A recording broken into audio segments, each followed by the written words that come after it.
This is Alan Wilson of Cartridge Concept, and in this video we're going to look at how to replace the toner cartridge in the OKI B4600 printer. The printer has two sizes of toner available, and for best quality results we recommend buying the high yield version of the toner.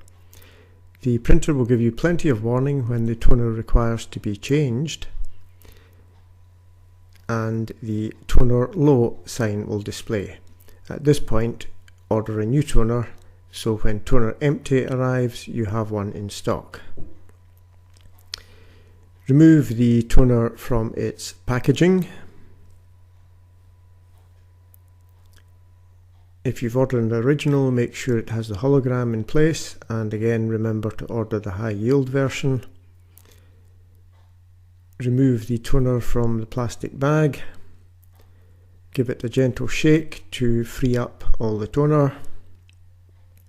Remove the white seal from the bottom of the cartridge. Open the printer door.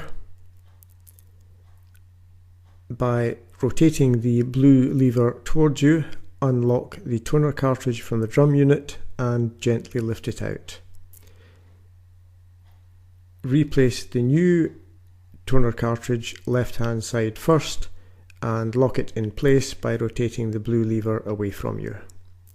Close the printer door, and that's you ready to start printing again.